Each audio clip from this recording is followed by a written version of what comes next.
If your grout lines are looking a little tired, or you are replacing a damaged tile, you will need to regrout.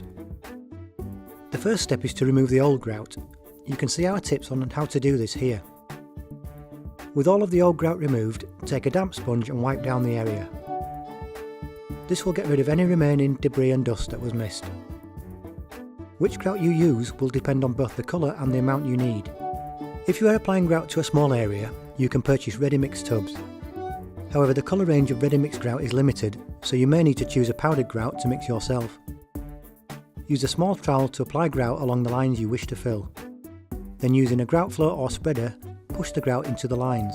Place your spreader against the tile at an angle like this and sweep across the tile surface. This will move excess away from the line, leaving a nice neat edge. The grout finishing tool will give you a consistent, smooth grout line. Press the ball end into your line and gently run it across your grout lines like this. Then using a damp grouting sponge, wipe away any leftover grout. Once your grout has set, a chalky film will appear over your tiled surface. To treat this, simply use your damp sponge to lift the residue, then buff the tiles with a dry cloth.